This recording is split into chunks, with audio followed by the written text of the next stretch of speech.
Hello, and welcome to my show, The Thriving Woman. I am your host, Carmel Austin.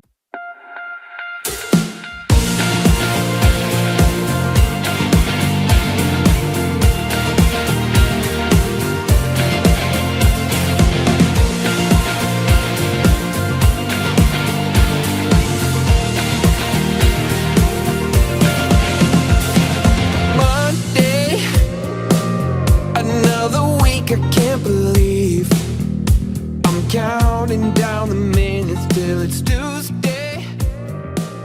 Another day back on. I will be sharing keys to help you form healthy hearts and boundaries. I'll see you in the show.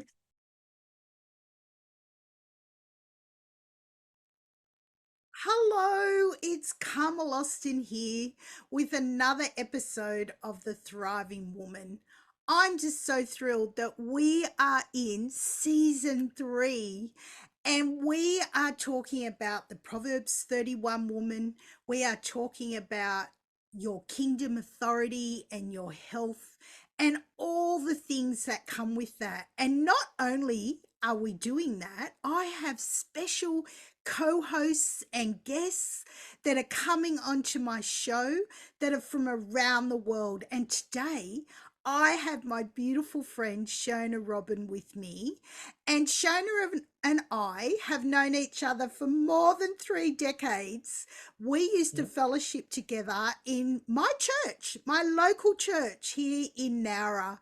And it's just such a privilege to have my dear friend on. So welcome, Shona, to this episode of The Thriving Woman.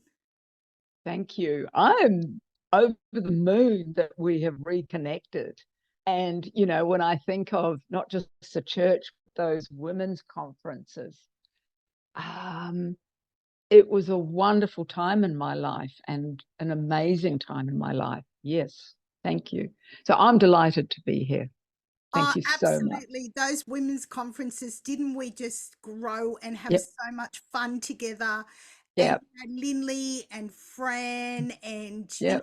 it's such a blessing to still be part of their lives. And Yep. the times that, for me personally, I sat on Lindley's couch. Lindley was our ladies coordinator and a pastor, and she was such an amazing blessing to all of us, all of us in the church. She just has such a pastor's heart, and it's such a thrill when I see her at some local events now, because I know her and her husband are living out, and they've become self-sufficient and living, and it's so lovely. The beauty of the internet, the beauty of social media, the beauty of podcasts, where we can sit in our own homes and we can see what our friends are doing, we can see what our families are doing. I know for me, I watch nieces and nephews growing up and cousins that I've never met in person.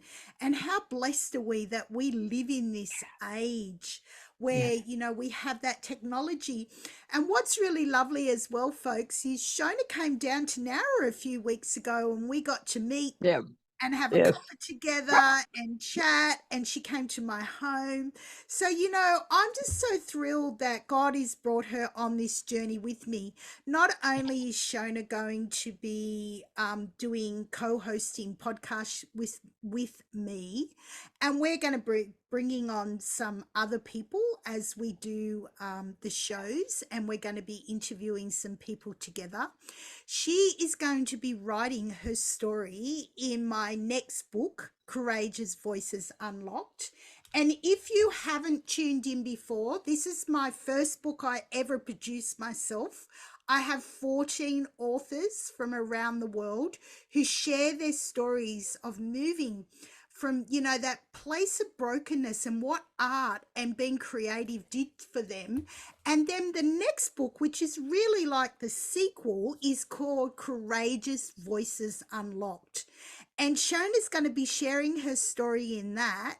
And Shona and I are going to be working together because we're working on her own book as well. So there's so many amazing things that we are doing together as we journey. And how I met Shona was, again, how we reconnected was that I was in a summit in February, and it was pain into purpose. And I shared my testimony in there, and it really connected to Shona. So, Shona, do you want to share with my audience a little bit about that and what really brought you to this place where we are now co hosting my show together today? I would love to. And thank you. Thank you so much for the introduction. You know, just stay focused on pain to purpose. I believe Coach Chrissy, what was it, 10 or 15 women with remarkable stories, widowhood, infertility, child abuse. It was all there. Stories of great pain, stories of great depth, but God was there in their midst. And in the end, they turned to God. And this is the key message for me. Regardless of your circumstances, seek God. Regardless of your circumstances, speak with God. And regardless of your circumstances, praise his name. Now, that for me was something that came to me some years ago. But that's what was happening for those women in Pain to Purpose. And afterwards on her Facebook group, Coach Christie was doing Isaiah 61:3. And I had I'll be honest, being an adult adoptee, being someone that's had to build her identity since the age of 40. I met my mother at the age of 40. She was 60. We had 30 precious years together before she passed in Beautiful. 2022. And the detail there is COVID came and kept us separate for 2 years. And Mum reached 93 and she was feeling her age. She ended up in a nursing home during COVID. It was hard, but she waited for me. Bless my mother. She waited for me. And on the first day that New Zealand opened its borders, I was on the first plane. Wonderful travel agent kept me on that booking. And I got over to New Zealand, and Mum and I there was more COVID, but we had 2 weeks together before she died in my presence. And I saw her go forth to Jesus, the glow, and it was amazing. Now, what happened coming back to Coach Chrissy and the Pain to Purpose Summit was that Coach Chrissy was doing verse mapping, and it was Isaiah 61:3, which was Mum's favorite verse. And you have to understand that this lady, my mum, had 9 pregnancies. The first when she was 19, and she was an unmarried mother, 1948, and an unmarried mother. So I was taken from her. There was no stolen generation, no, if she was drugged, she woke up, no baby. She Oh, later married.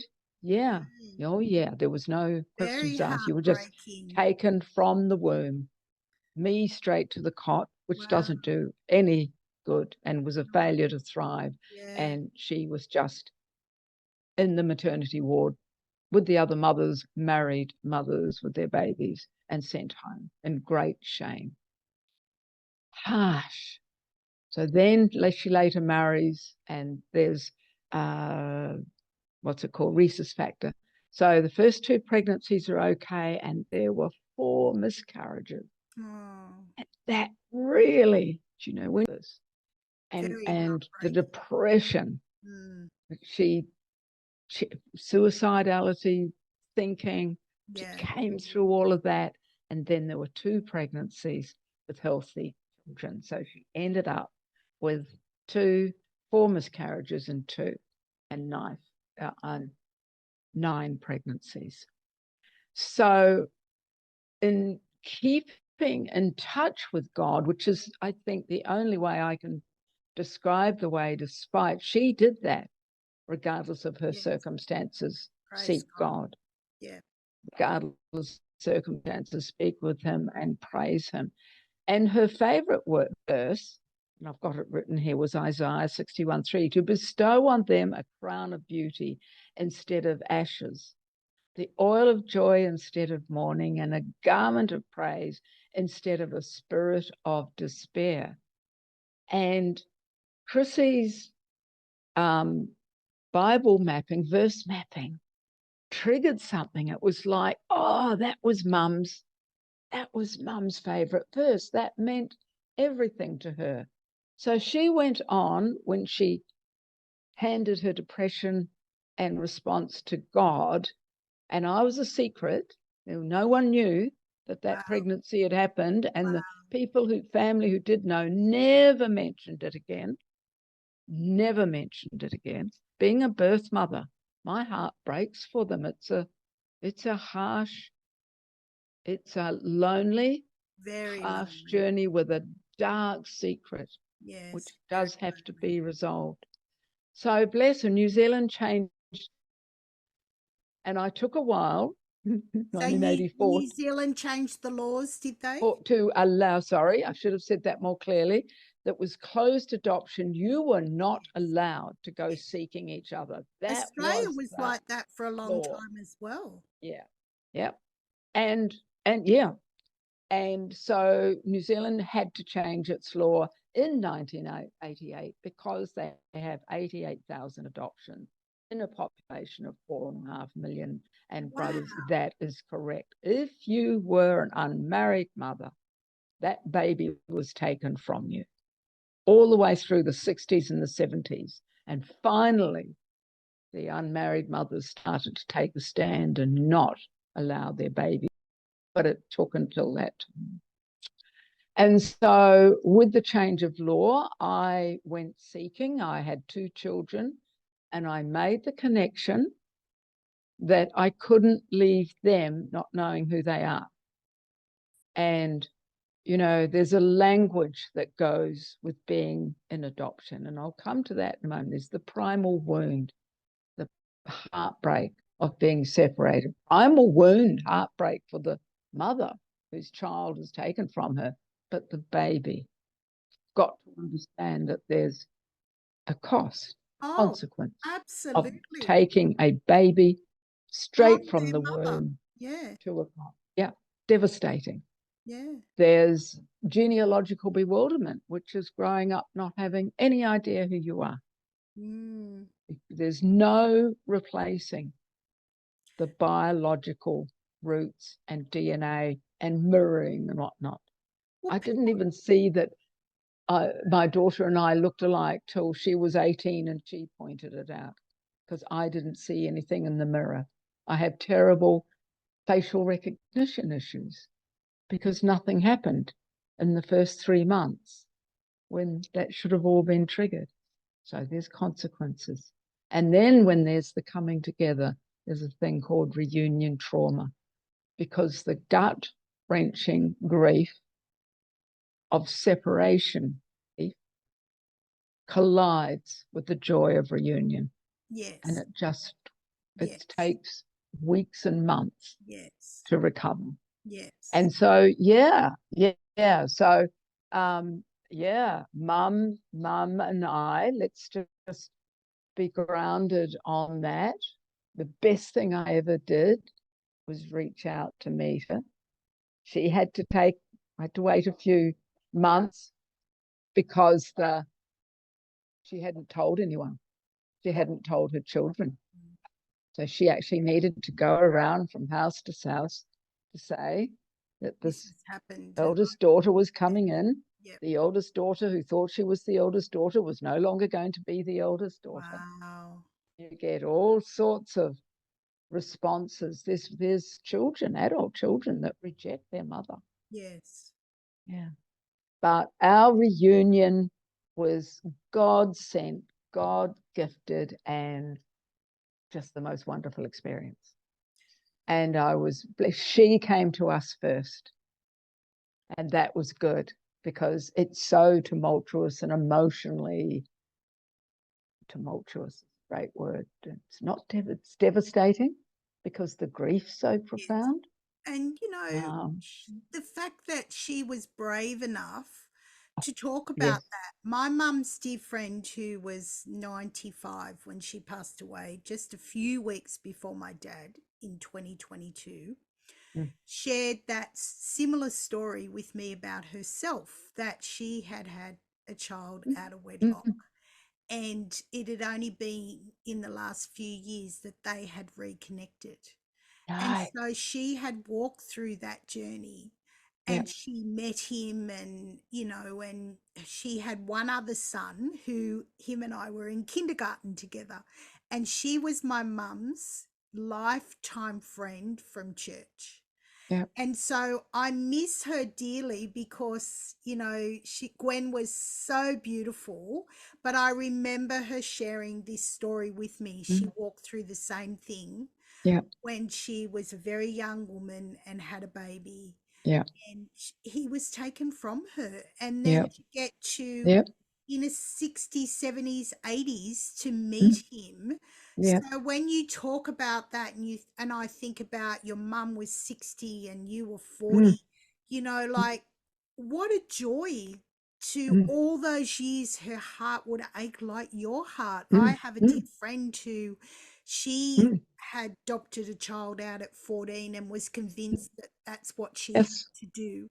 And Yes. when they were 18, they reconnected because the open adoption wasn't Mm. here in Australia neither. And I walked through that journey with her. Mm. And, so I understand a lot of that heartache. And then when you talk about miscarriage, and Mm. I Mm. I get excited that she's now with, Mm. either your Mm. brothers or sisters in heaven, Mm. rejoicing. And Mm. for me personally, I feel that because I have 7 children in heaven, Mm. and I know Mm. they're with my family now, they're with Yeah. my sisters and brothers. And Mm. I went through that whole process of naming them and having a funeral, and actually Lindley did Mm. that with me. She Yeah. walked me through it, and when I Yes. couldn't read that letter out, she stood beside me and she read that letter out. And one of my friends who joined that service, she said to me she could see the grief coming from me because it was Mm. 20 odd years before that Yeah. I'd lost him, and I hadn't talked to anyone really much Yeah. about that. Yeah. And when we go back to the pain to purpose, and Yeah. when I spoke to Christy and we started to talk about that, that was what I started to share in my first book, Just Say No. And to be able to actually start to open up those deep Mm. wells of things that Mm. have personally happened to you, Mm. and for people that you've known now for 30 or more 40 years, and they really don't know those depths of things that I went through, because I just Mm. share part of my story in that book. But Mm. isn't it just such a privilege when you do start to actually talk about that, and Yeah. the relief that comes from you, and the freedom that you feel in God? And aren't you blessed that you had those years, 30 odd years And with? I thought that you were the perfect person to be doing this interview, Yeah. because when I did that outpouring of writing as a result of Isaiah 61:3, I went on to say how Mum and I ended up together because she happened to be visiting um, again, and we established the Shoalhaven Adoption Support Group. And we had the classic pain to purpose story to share. We went to the local media, and God bless them, the Nowra News put us on the front page, both newspapers. There was a photo, there was a great story. And at the first meeting, we had 20 people turn up from the local adoption community. And that was 1991. And New South Wales was in the throes of changing their adoption law, and we helped advocate. We had a separate group that was advocating, the Shoalhaven Adoption Resource and Education Centre. We were supported by Pam Arnold at the Nowra Neighbourhood Centre for an office and guidance and support for what we were doing. There were monthly meetings. I don't know how many reunions I helped with, but I do know that whenever Mum was visiting and the meeting came around, she was there. Oh, She was supporting. absolutely. Yes. Yep, Yep. yep. And obviously supporting the birth mothers and whatnot. And And what's really, really interesting for me, and I have to follow this through, but I've joined an American group. It's huge because closed adoption is still being practiced in oh, America. wow. And they don't combine their birth mother and adoptee groups. It's completely separate. And I'm gobsmacked and I'm concerned because we needed I needed to know Mum's story. She needed to be heard, seen, validated, believed. Oh, and so our Shoalhaven adoption support group all those years ago now, I'm not dealing with 50 states, I just a local town, but it was so successful. We had a number of adoptive parents concerned for their adoptee. They were committee members, they were the treasurer. But the birth mothers and adoptees, our rules were so simple. You will listen in respect. And just the support for the coming together. And some of them, when searching, we had it didn't happen often, but the person they were searching for, whether it was a parent or a child, refused the adoption. So that's a double whammy, and it's extraordinarily painful. And the other is where a death had already occurred. Yes. The Yes. child who had been hit on the 5-year-old had been hit on a pedestrian crossing, Oh, wow. and those people, yeah. So we were providing grief support, not only with the everyday primal wound, genealogical bewilderment, reunion trauma, fear of the unknown. Do I make that decision to serve? That's huge. You'd be amazed at the number of people that need permission to go looking. And as we're talking, I go back into my memory and I do remember meeting your mum and her Mm. coming to church, and Yeah, she was yeah, such a lovely, gentle, yeah. caring soul. And as we're talking to here, ShonaRobyn, I think about my mum when she was 7. Sadly, they had migrated from Lebanon with my auntie, who's 97 now. She's the oldest in the family, and she's the Wow. only one who's alive still. And my grandfather and grandmother had migrated when my auntie Sal was 18 months old.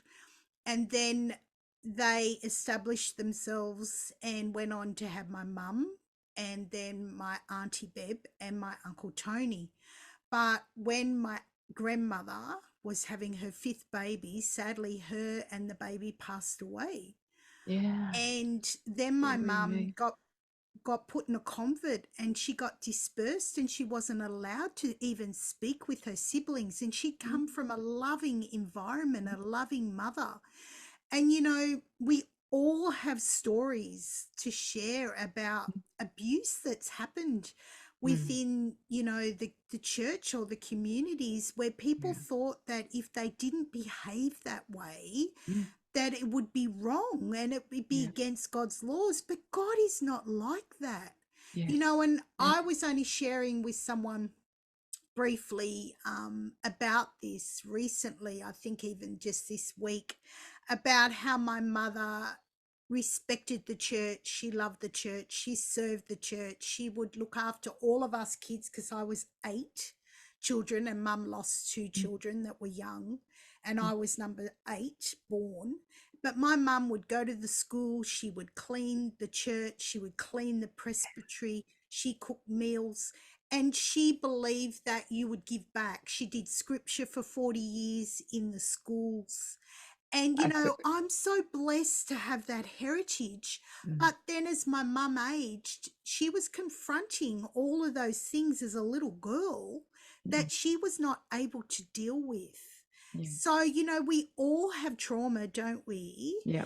And it comes to us in places. And what I love about your story and your mum's story and even my mum's story, and I know folks today, we are talking, on a level that is so real and so raw, but it needs to be discussed. It needs to be out there, because I believe that the people who are listening to this podcast show, um, God is going to touch your heart, and there'll be a level of healing that will take place in your life, because we are sharing, and Shona's going to come on again, and we're going to talk more about this journey and this experience of things. But, I get excited because I always commit these shows to the Lord. So if you're watching us, you can hear us, or if you're listening to us on the new radio broadcast live, we welcome you into this. And I know there'd be lots of people from around the world who may have grown up in poverty, or even living in poverty in places like Africa and around the world.